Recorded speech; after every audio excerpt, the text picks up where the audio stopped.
Sejam todos bem-vindos e bem-vindas a mais um Raio-X da Série B, agora na 14ª rodada.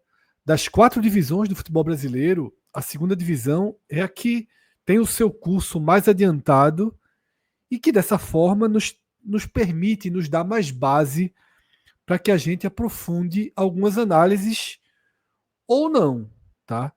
Esse ou não talvez seja uma tônica do que a gente vai ter pela frente no programa de hoje, porque essa 14ª rodada ela nos deixou com a sensação muito clara, tá, de que a Série B está mais aberta do que qualquer um poderia imaginar. Isso na matemática e fundamentalmente também no futebol jogado, que quando a competição ainda não chegou nem na sua metade, a qualidade do futebol, a intensidade, a eficiência do futebol das equipes jamais pode ser deixado abaixo das projeções matemáticas. Eu sou Fred Figueroa, vou fazer esse programa com Cássio Zirpoli e Atos Rildo, e eu trago Atos para abrir esse debate, porque quando a gente estava na live da segunda-feira, Atos defendeu essa bandeira da completa imprevisibilidade ou mais perto possível disso, e a gente vai nesse programa esmiuçar o que tem de previsibilidade, o que tem de imprevisível nessa Série B. Mas, Atos, essa rodada com vários jogos novamente sendo decididos na última bola, placares extremamente apertados em todas as 10 partidas, é uma peculiaridade dessa rodada, não teve um jogo sequer vencido por 2 gols de diferença, ficou tudo ali, 1-0, 2-1, 1-1, 1-0, 2-1, 1-1, equilíbrio muito grande na classificação, mas equilíbrio muito grande dentro dos jogos. E você, na nossa live, utilizou Atlético e Remo como um grande exemplo desse momento da Série B, né, Atos? Fala, Fred, Cássio. Fred, esse programa assim, ele não vai ser fácil de se fazer, porque a gente já vem fazendo alguns programas acompanhando a Série B, rodada a rodada, e a gente, na base do feeling, na base do que vem acompanhando, olhando os números, a gente tenta fazer alguns prognósticos, a gente se arrisca a fazer algumas projeções, alguns times que a gente acredita naquele momento, e acho que vão se alterando rodada a rodada, mas nessa rodada, eu acho que a gente vai constatar que vai ser muito difícil a gente tirar algumas conclusões. Parece que o campeonato está aberto para quase todo mundo. Talvez ali no final a gente escanteie alguns times assim, só para poder não dizer assim, pô, os 20 pode subir. Talvez seja exagero, mas é muitos times com total capacidade de conseguir esse acesso. Essa Série B, ela está numa tônica muito diferente dos últimos anos. A gente já teve Série B recentemente, que tinham 4 extremamente favoritos. A gente já teve Série B de 6 disputando. Nessa agora, quantos estão disputando? Talvez a gente chegue a alguma conclusão durante esse programa. Mas a impressão que eu tenho, antes de eu ver os números, às vezes os números nos dão um certo direcionamento. Mas depois que eu vi a rodada e a minha impressão pela capacidade dos times e o quanto eles estão jogando, é que está tudo em aberto. Perfeito, Atos. Eu vou trazer Cássio para o debate e já vou trazer Cássio para o debate com os jogos da rodada na tela, tá? Como eu falei, a gente está vendo aí 10 jogos variando em 3 placares. 1-0, 2-1 e 1-1. Não importa se era o líder enfrentando um time do meio de tabela, se era um pretendente ao G4 disputando contra um vice-lanterna. O que a gente viu foi uma série de jogos muito, muito duros dentro de campo. E já na abertura, o CRB, que 2 rodadas atrás foi um dos temas do nosso programa, o CRB em alta, o CRB fazendo a melhor campanha da sua história, perde da Ferroviária fora de casa, chega no Rei Pelé e acaba sendo derrotado pelo América Mineiro. é um dos exemplos. Aí volta o América Mineiro pro bolo. Então, Cássio, são vários jogos, se a gente perceber, a gente vai passar por todos eles, mas são vários jogos que entregam essa dinâmica. Equipes que oscilavam, como o Avaí, vai lá e vence um jogo importante dentro do Criciúma. O Vila Nova, que vinha em queda livre, consegue estancar a sangria, vence o clássico contra o Atlético.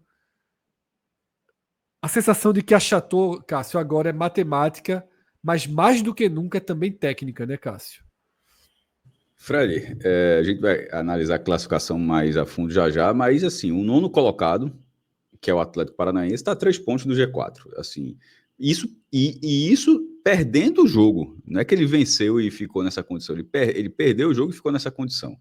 A rodada foi aberta com, como você falou, com CRB e América, e de certa forma, ainda que fosse um jogo com dois times, dois candidatos, mas de certa forma surpreendeu a postura do CRB no jogo, negativamente, melhor dizendo, e o CRB está num vai e vem em relação ao G4. Custou o lugar dele porque o Avaí também está num entra e sai danado do G4.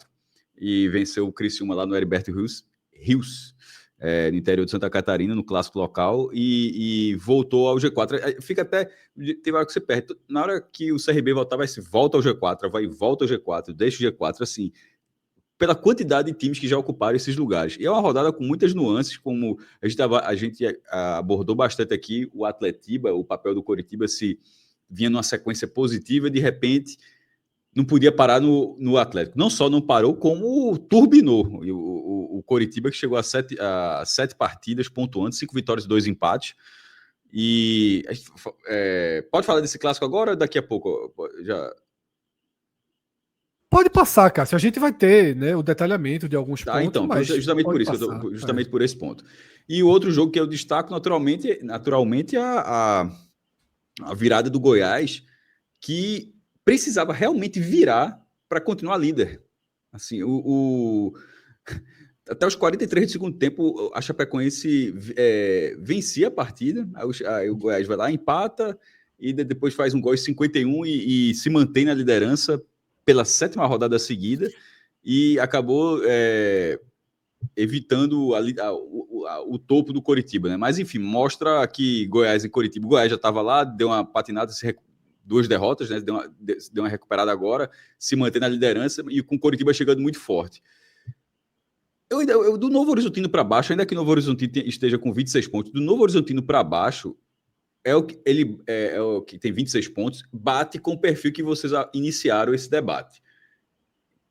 Porque eu acho que Goiás e Coritiba, pela consistência e capacidade que eles tinham antes do início da competição, o Goiás perdeu 2 jogos, mas está ali na liderança, vai lá e vence um jogo fora de casa, de virada, o Coritiba vai mostrando força rodada a rodada, então eu deixo ali essas 2 vagas por enquanto ali, com 2 times, uma raiz um pouquinho fina, mas um pouquinho de raiz. Do terceiro lugar para baixo, aí está muito sortido. E sobretudo porque tem candidatos importantes que estão justamente na parte de baixo, o que mostra que você consegue vislumbrar ainda um crescimento dessas equipes.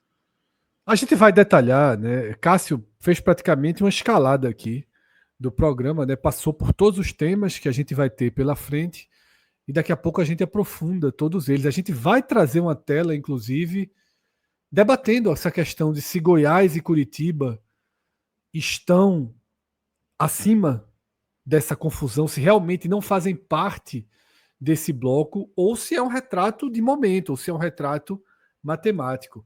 Mas antes da gente aprofundar essas questões, eu até tinha feito para Atos logo na introdução a pergunta e ele acabou não respondendo, o que nos levou a essa...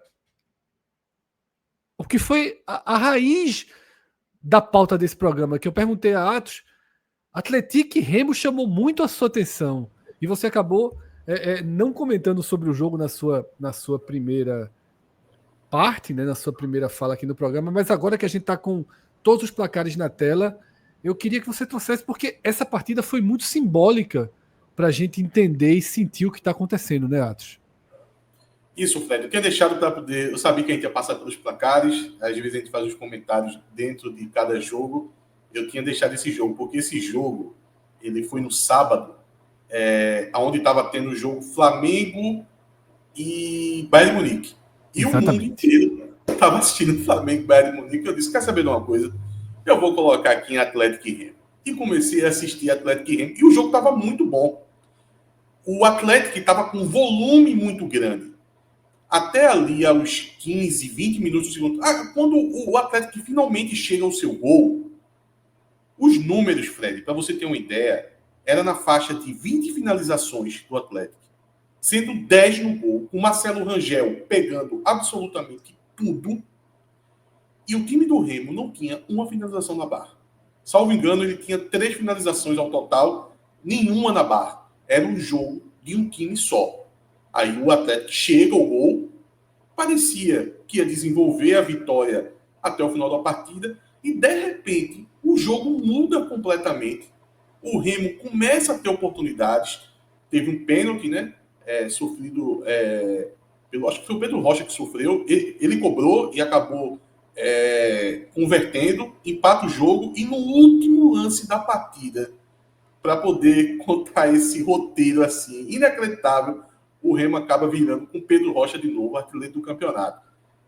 Fred, para quem não viu o jogo, eu só digo o seguinte: é como se Brasil e Alemanha de 2014, o jogo tivesse sido 2-1 para o Brasil, com toda aquela produção que a Alemanha... Júlio César teria tido uma noite inspiradíssima, né?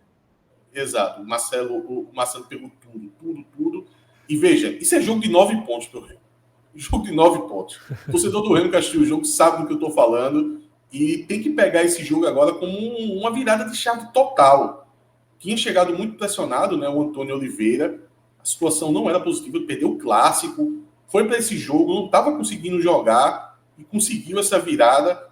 Tem que sentar em cima desse resultado e aproveitar esse resultado para fazer a virada de chave.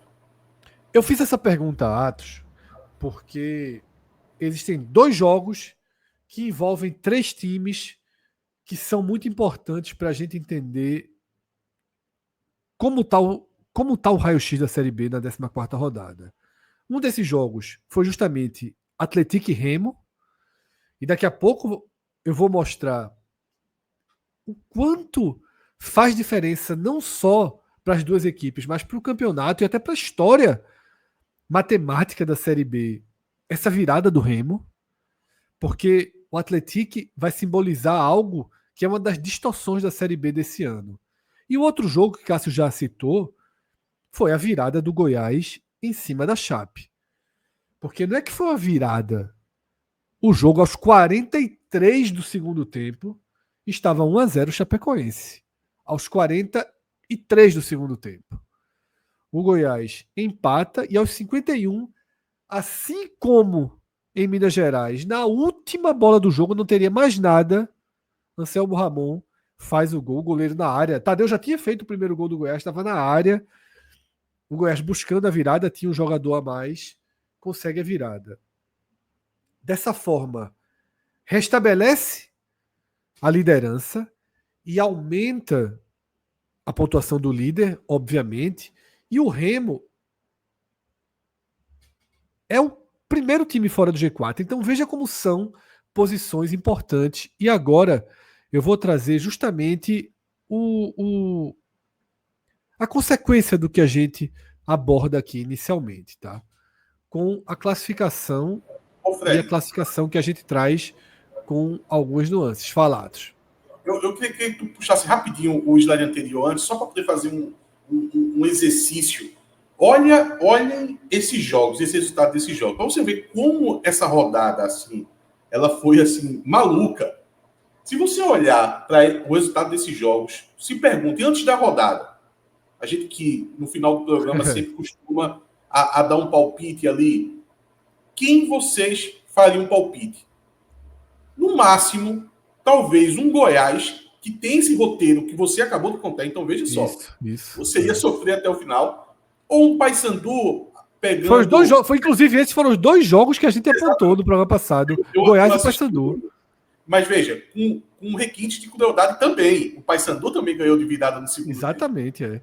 Eu tô assustado, inclusive, com a performance dos nossos palpites aqui que a gente faz no finalzinho do programa. numa rodada tão difícil, né? Achou os 2 jogos com roteiros assim tensos, mas achou os 2 jogos. Porque se você for olhar o resto da rodada, Fred, em quem você ia? Não ia ninguém. Talvez um Coritiba pelo valor, que também foi falado aqui, né? Também foi falado aqui, que era muito alto, né? Pelo valor Coritiba. Mas o resto você não consegue dar um palpite. Você não iria dar um palpite no resultado que acabou acontecendo. E aí, a gente vê também numa outra coluna, que é importante para destacar, algumas distorções de mando de campo, dentro e fora de casa. E aí a gente sublinha o Coritiba, que é vice-líder, mas dos 12 primeiros colocados, é o único que só tem 6 jogos dentro de casa. Então, é uma carta na manga aí do Coritiba nesse momento do campeonato. Carta forte, viu, Fred? Carta forte, porque o Coritiba está jogando muito melhor em casa do que fora de casa. Fora de casa, os jogos do Coritiba têm uma pegada muito mais burocrática, sabe? Ele vai empurrando o jogo com a barriga, diferente de quando está jogando no Couto Pereira. Então, isso daí tem uma influência muito grande nesse caso específico do Coritiba. E aí eu trago mais um slide para a gente acompanhar aqui agora, tá? Que é o slide em que a gente distribui a média de pontuação histórica. E esse recorte aqui é para voltar para o caso do Atlético e mostrar que aqueles 4 pontos, quase que naturalmente, né, os 4 pontos acima da média, fazem do Atlético o melhor lanterna de todos os tempos. Tá? O melhor lanterna de todos os tempos. Um retrato do achatamento do campeonato. E aí eu fui buscar, Atos, uma resposta lá para aquela primeira frase sua. Na primeira tela que a gente trouxe ali, de tudo pode acontecer. Essa é a sensação de que tudo pode acontecer. Vários times estão com a sensação até de que podem subir mesmo estando perto da zona de rebaixamento. Talvez hoje o Paysandu acredite que pode encaixar uma sequência e subir. Fred, fala. Vendo pelo lado do Atlético, em 2012, vendo aqui rapidamente, eram 22 pontos do quarto para o último. Agora são 11. A metade. Isso. A ducha de água fria aí, Cássio, que está na tela, é que se tivesse vencido, toda história... Não, total. Mas é que em toda história, o time de posição mais baixa que conseguiu acesso é também o time de menor pontuação que conseguiu acesso. Na 14ª rodada foi o Paraná Clube em 2017, tá? Que tinha 17 pontos e era 15º, tá? E estava a 6 pontos do quarto colocado, que tinha os mesmos 23 que o Avaí tem hoje. É um desenho similar ao do Operário, que hoje é o 14º, tem 17 pontos, está a 6 pontos atrás do Avaí. Ou seja, Atos, não sei se isso responde àquela sua pergunta. Até onde se pode sonhar? Tá? Até onde está a matemática, o ponto de corte, digamos assim, da pretensão do sonho? A história ensina que o ponto de corte está no Operário. Mas será que o Criciúma ou o Paysandu, que vem de 3 vitórias, não tem direito de acreditar? A história diz que não tem direito, mas... Eu não apostaria contra. Eu não apostaria contra, Fred, porque, veja, mesmo a matemática sendo difícil, pelo histórico, mas do jeito que a tabela está, eu acho até que a gente vai se aprofundar ainda mais nisso durante esse programa, não está dizendo que coisas desse tipo não possam acontecer. O cenário está propício. E aí eu coloco o elemento futebol. Como eu disse agora há pouco, que o Atlético não tem futebol de lanterna, porque geralmente o lanterna ele está bem abaixo. Até no recorte onde o Paysandu foi lanterna, o Paysandu estava jogando muito abaixo do resto dos times do campeonato. Aí ele se reergueu. O Atlético hoje, ele ocupa a posição do lanterna sem jogar um futebol como o Paysandu jogou lá atrás. Eu acho que isso já mostra o equilíbrio do campeonato. Então, talvez seja uma oportunidade. O terreno está propício para isso, está fértil, para aparecer aí uma novidade. Talvez quando a gente estiver analisando a Série B do ano que vem, vai ter um caso aí de um time que saiu lá de baixo. Tem alguns postulantes, você colocou o Criciúma, você, apesar de ter perdido em casa, né, Isso, no clássico, né? Mas pode acontecer. Eu não aposto contra. E aí, a gente tem mais um slide nesse sentido, tá? Que é o slide das diferenças. E quem está dentro de cada recorte. E esse slide, Cássio e Atos, ele vem aqui para dizer mais ou menos o seguinte: ok, a Série B está absolutamente aberta. Ok, é imprevisível. Ok, está achatada. Mas também não tem nada do outro mundo historicamente acontecendo. Tá? Não é nada fora, muito fora da realidade da Série B. E aqui a gente tem 3 recortes de diferenças. O primeiro, clássico, que vai do Goiás ao Remo, do primeiro ao 15º. 6 pontos a diferença. Exatamente a média histórica, tá? Exatamente a média histórica. O ano que teve menor diferença foi 2024, ano passado, que nesse momento do campeonato eram 2 pontos separando o primeiro do quinto. Então esse ano a gente já tem uma distância considerável do Goiás para o quinto colocado, e daqui a pouco a gente vai mergulhar naquele debate que Cássio levantou, se Goiás e Curitiba estão 1 degrau, 2, 3 acima desse bolo. O recorte mais tenso do campeonato, eu não tenho dúvida, já foi citado aqui também, que é o recorte do 4º ao 9º. E aí não é só o número. São 3 pontos separando o 4º e 9º. 1 ponto abaixo da média histórica. A média histórica é de 4,1, tá? E nesse momento a gente tem 3 pontos separando o Avaí do Atlético Paranaense. Mas aqui eu destaco que tipo de times formam esse bloco. Você tem o Avaí, o Remo, o CRB, o Cuiabá, o América e o Atlético Paranaense. Todos, indiscutivelmente, candidatos reais ao acesso. Você bloca 6 times dentro de um universo de 3 pontos. Tá? E aí, meu amigo, eu não consigo puxar um daí. Eu não consigo puxar um. E o destaque, Fred, aí, e eu acho que vem muito disso, a impressão que a gente está dizendo que está em aberto. Exatamente. É o perfil desses times. E o perfil das oscilações. Porque, veja, a gente tem se recuperando 2 times com extrema tradição na competição e com treinadores que podem colocar esses times nas costas. O Avaí e o América Mineiro. Sim, Jair Ventura e Anderson. Exatamente. São treinadores que, quando chegaram nos times, no caso do Jair já estava lá, mas quando o Anderson chegou no América, a gente tinha a impressão de que, olha, é um especialista da competição, tende a melhorar. Mas no caso específico do América, não dava para ter tanta confiança não, tá? Por causa do time do América. O time do América parecia estar longe de algum tipo de encaixe. Tinha perdido em casa, contra a Ferroviária. Mas aí, o time começa a se recuperar. E quando esses times com tradição se recuperam, quem é que vai apostar contra?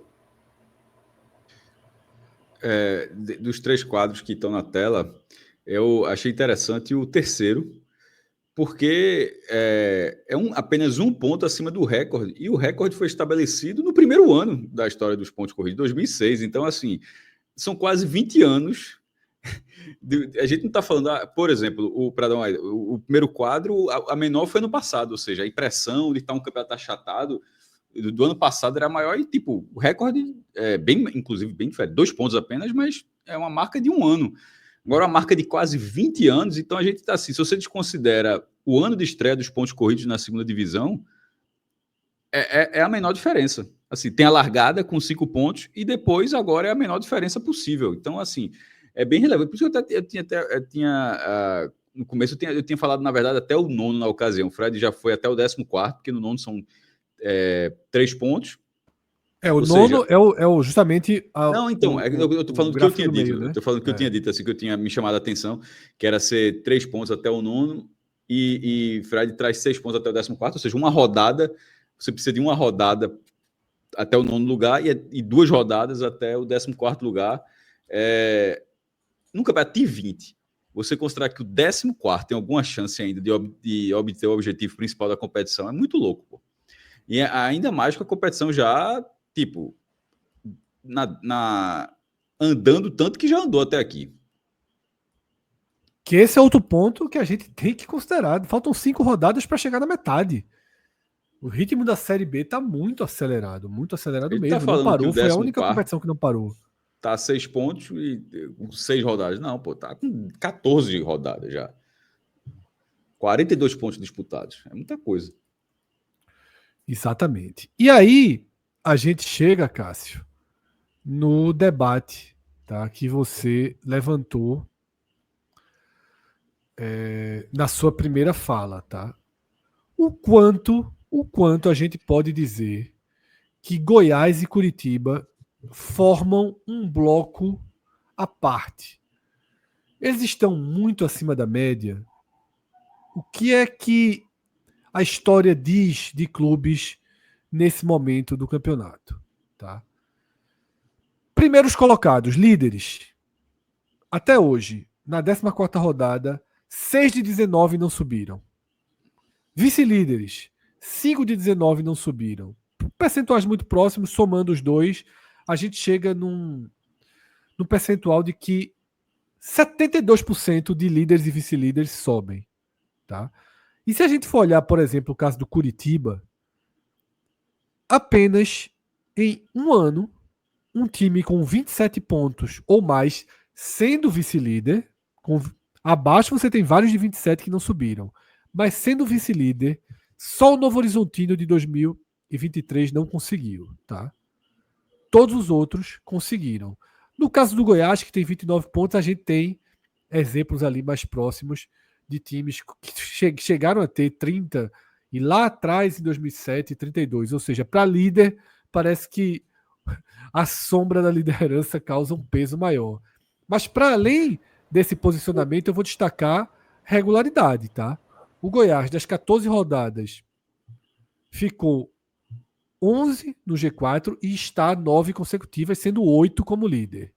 E o Curitiba ficou em 9 das 14 e já vem a 6 rodadas dentro desse G4, alcançando agora a segunda posição pela terceira vez no campeonato. Cássio, o tema que você sugeriu está na tela, não sei qual a sua conclusão.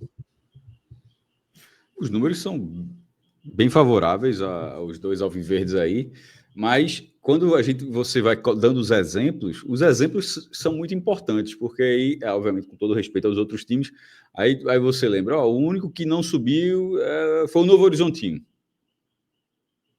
No Horizontino, Novo Horizontino, Curitiba é Curitiba. Curitiba já ganhou essa competição nesse modelo 2 vezes. Tem outros acessos, é um clube que numa reta final pode transformar seu estádio num nível de pressão que o Jorge Di Biase lá no Novo Horizonte dificilmente vai ter, como faltou ano passado. Então, os números são favoráveis e o perfil desses times aumenta esse favoritismo. Porque o Goiás também já ganhou 2 vezes a Série B, mais uma nos pontos corridos uma vez, né? Outra foi em 99 e 2012, e o Coritiba 2007 e 2010. Além dos outros acessos nas outras colocações no G4, 2 times que na reta final eram do Clube dos 13, inclusive, né? na ampliação do Clube dos 13.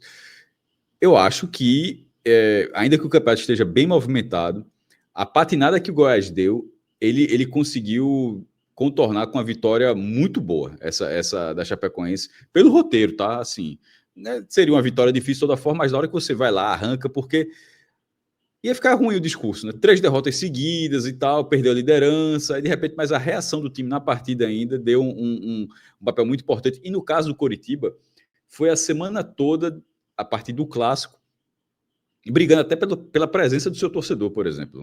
Foi 40, inclusive, o público lá do Atletiba foi de 40 mil, dá o número exato aqui, 40.241 torcedores, e o Coritiba bateu o pé que queria 10%. E ao contrário do que acontece aqui no Recife, Fred, lá não tem aquela frescura de se a torcida visitante está no anel superior. Aqui a PM inventou uma jabuticaba que na Arena Pernambuco, para dar um exemplo, o visitante fica atrás da barra no anel superior e o setor abaixo tem que ficar isolado. Assim, é uma maluquice assim que simplesmente se aceita aqui em Pernambuco, sendo que em nenhum outro lugar do Brasil isso acontece. Lá no Paraná, não. A torcida do Coritiba ficou lá, o atleta estava embaixo e tal, 4 mil coxas brancas, e a vitória, da forma como aconteceu o gol do colombiano, muito bonito, inclusive. Eu acho que a atmosfera que o Coritiba buscou para brecar o Atlético Paranaense, que é importante dentro da rivalidade local, para consolidar a sequência dele. Não só para a rivalidade, mas para a luta pelo G4. É um adversário não, pelo concorrente, alta, era um jogo de 6 pontos. Concorrente diretíssimo. Na verdade, nesse caso, até antes da rivalidade, a verdade, era um jogo de 6 pontos antes da rivalidade. É isso que eu destaquei. E chegando à 7ª rodada, a gente tinha, eu repito isso aqui, a gente tinha falado que seria importante o Coritiba não quebrar essa sequência, era uma boa sequência, e que a sequência não fosse quebrada justamente no Atletiba. Foi muito mais do que isso, foi a forma como conseguiu o resultado, porque o jeito que ele conseguiu é o tipo de resultado que no futebol gera uma sinergia entre time e torcida muito grande. Na próxima rodada vai ser Coritiba e Volta Redonda, um jogo acessível. Assim, considere a possibilidade de um público assim de 30 mil pessoas no Couto Pereira, né, nessa faixa, porque na hora que você está ali na bica para ser líder, inclusive como o Coritiba vai ser ele vai ser o segundo a jogar, o Atlético Goianiense e a CRB abre a rodada, aí o Coritiba é o segundo time a jogar, o Goiás vai fechar a rodada 4 dias depois, ou seja, o Coritiba vai jogar para ser líder, no mínimo provisório, durante 4 dias e torcer para o Goiás não vencer e assumir a liderança. Então, isso tudo a partir de uma vitória no Atletiba enorme. Então, perceba que não só os números são favoráveis, mas o momento também potencializa demais. Então, nesse momento, eu não sei o que seria a médio prazo na Série B, mas durante mais algumas semanas, já que é uma rodada por semana, por mais algumas semanas, eu acho que a gente vai ver com muita naturalidade ainda Goiás e Coritiba nesse G4. Atos. Um bloco à parte, ou eles têm um pezinho ali na confusão? Veja, eu vou aproveitar que você chegou a usar o parâmetro de 1 degrau, 2 degraus, e vou nisso, tá? Hoje eu estou com o freio de mão puxado, em que pese que na próxima rodada os dois vão jogar dentro de casa, sabe, com 2 jogos acessíveis, eu vou ficar com esse freio de mão puxado. Eu vou dizer que estão um degrau acima. Não descontando a produção que fizeram até agora. É como se... E se zerasse tudo? Você acha que esses times estariam acima? Tá, mas eu vou botar só 1 degrau. Não estou com confiança hoje, eu não tenho tanta confiança para colocar Goiás e Coritiba tão acima dos demais, principalmente desses 9 primeiros colocados. E aí a gente mergulha um pouco mais agora no Coritiba, tá?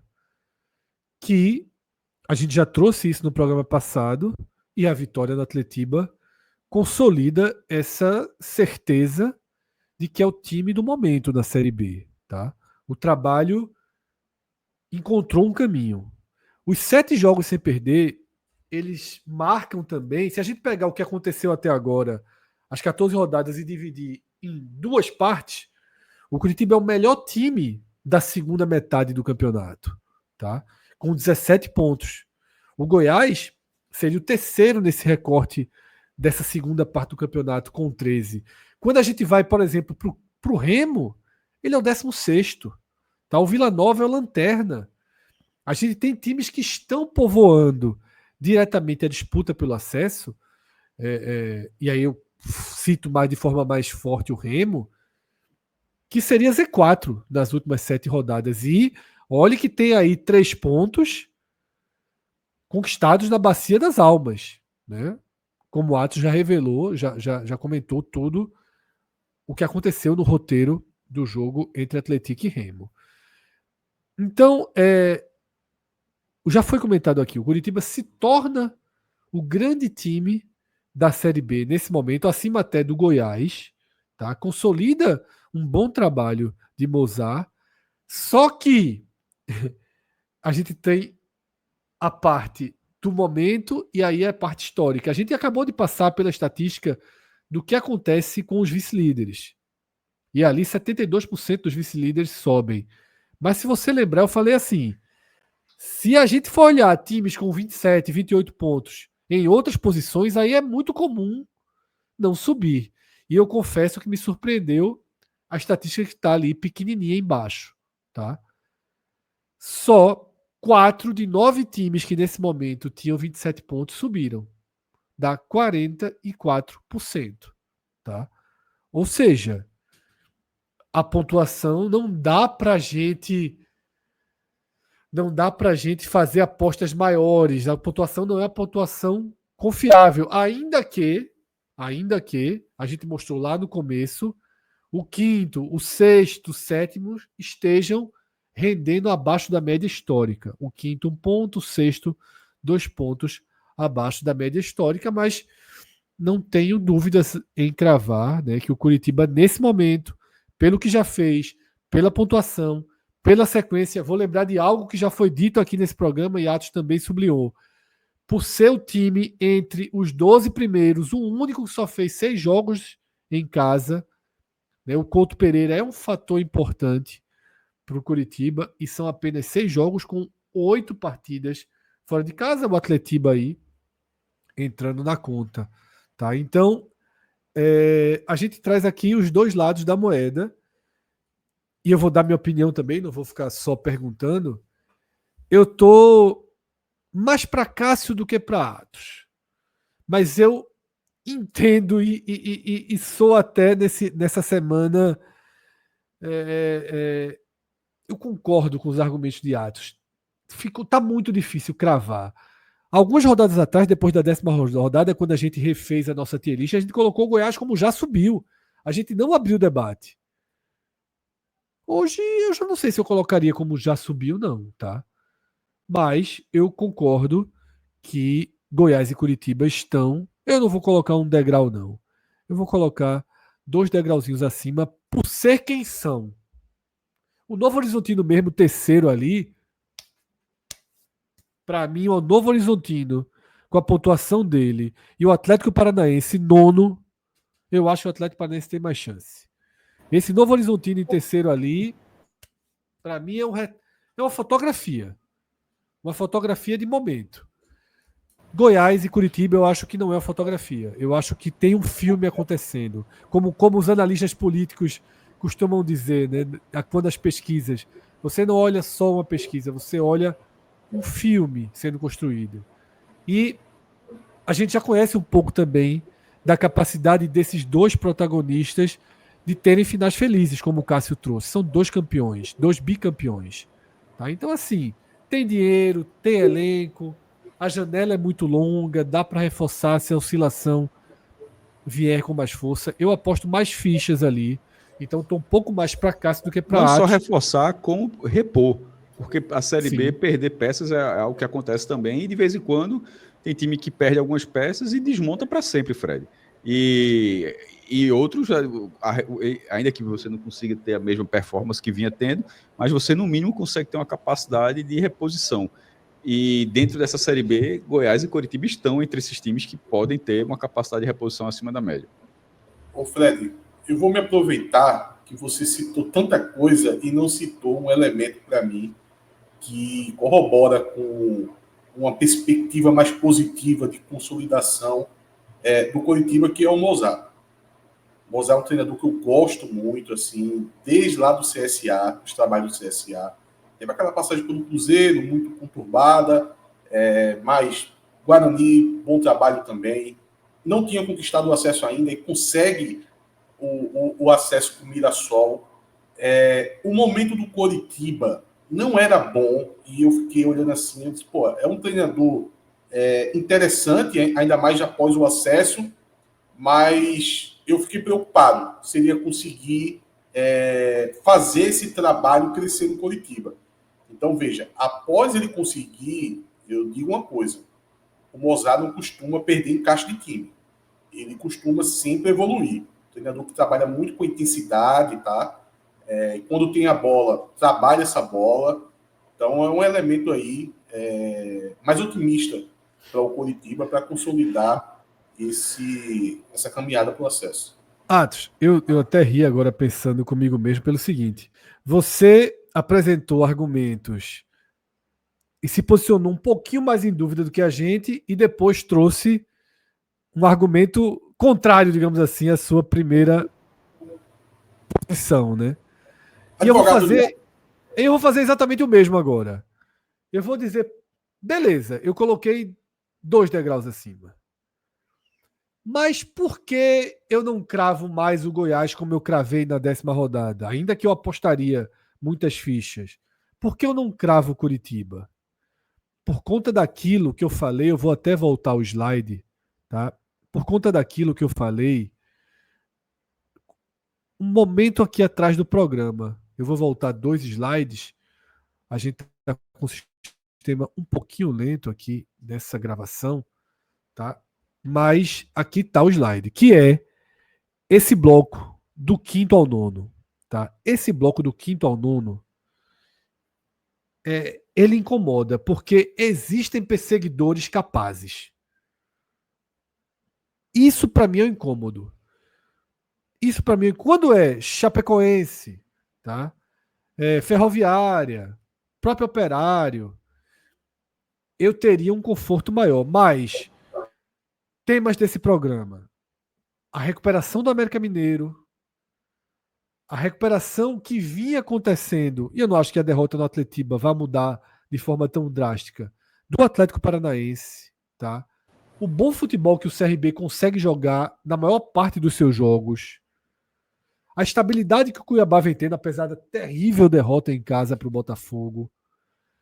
Esses elementos, tá? Esses elementos deixam os líderes, o vice-líder, o terceiro lugar, em posição de cheque. Tá? O Remo, que jogou o campeonato todo até aqui em cima. Então, essa composição é o que me deixa mais dúvida e que me retrai, para eu não dizer que está 3, 4, 5 degraus acima. Tá? Hoje a gente vai falar, Atos.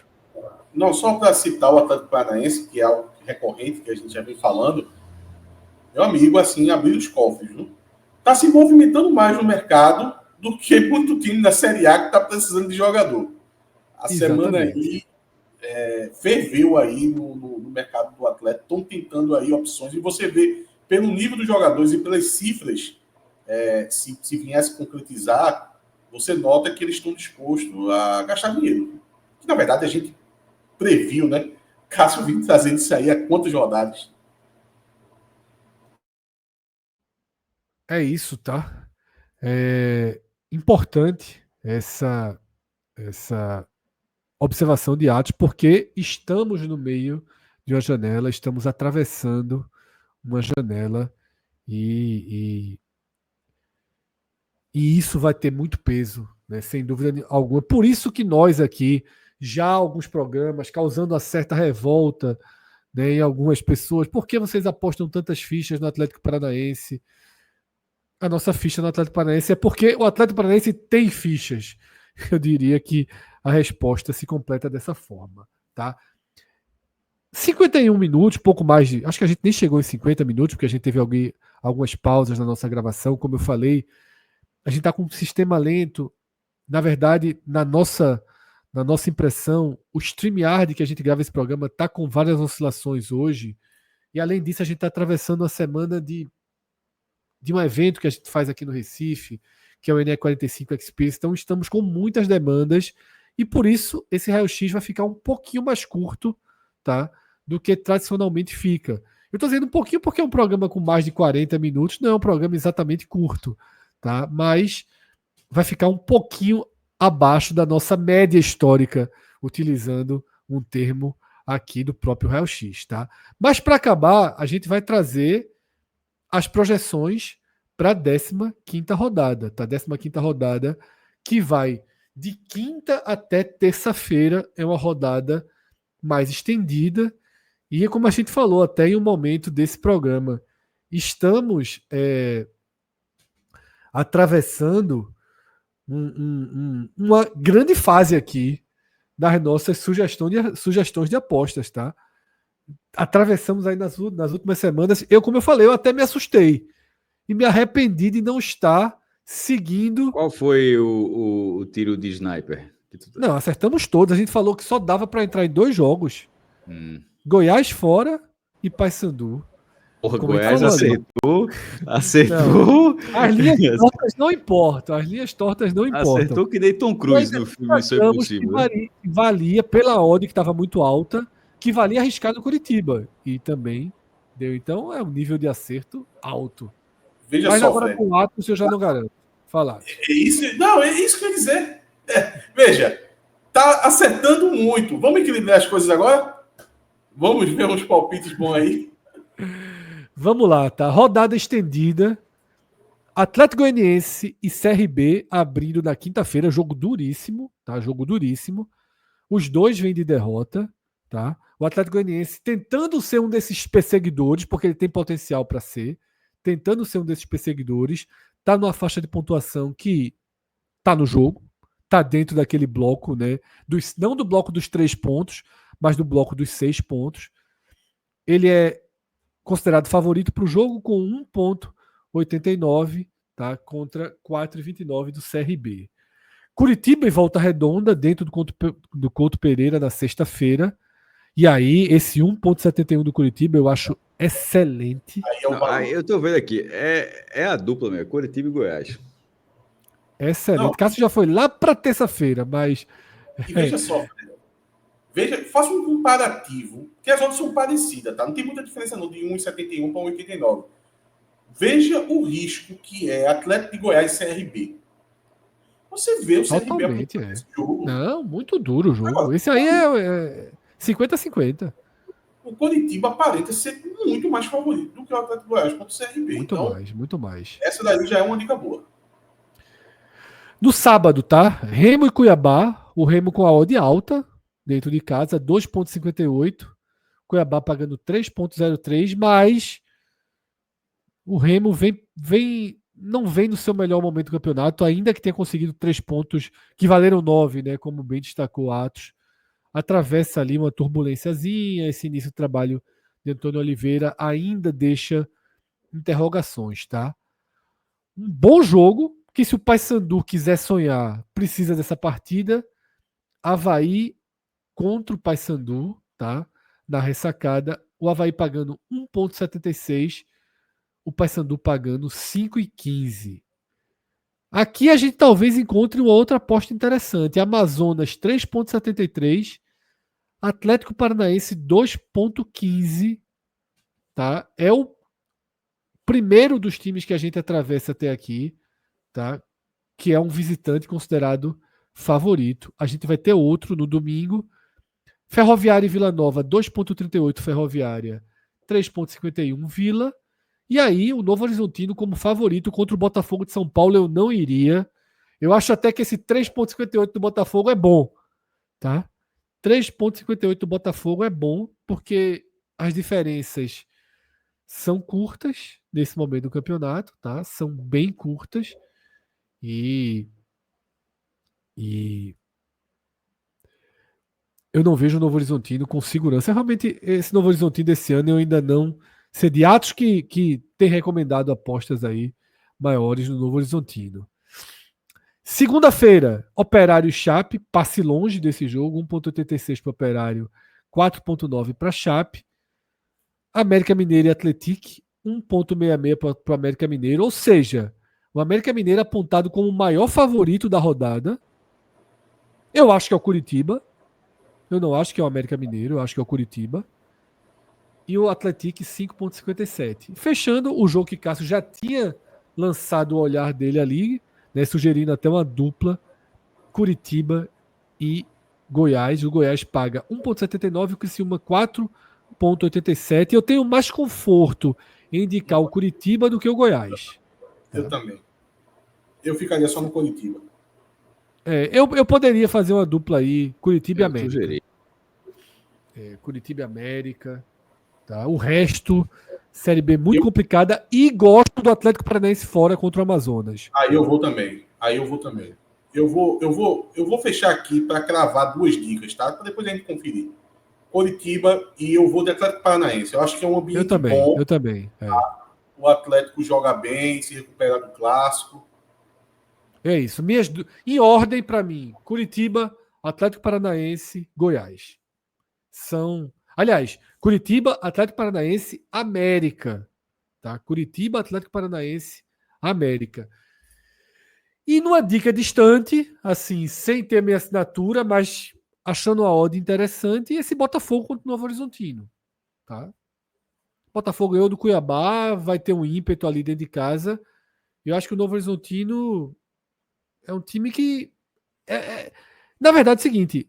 Por isso que eu falei que é uma dica distante. Eu acho que é um jogo 50-50. E eu acho 3,58 uma odd alta para um jogo que eu considero 50-50. Tá? Então, jogo essa possibilidade no ar, mas minhas dicas reais aí são Curitiba, Atlético Paranaense, América Mineiro. Goiás e Criciúma, tenho minhas dúvidas, tá? Tem um correndo por fora aí, Fred, assim, não seria uma dica muito ruim, não. Viu? Acho que a Ferroviária, diante do Vila Nova. A Vila Nova. Mas não confio, não. Carlão metendo gol, não confia, não. Confio não, Atos, confio não. Tá? E assim a gente fecha o raio-x da 14ª rodada. Tá?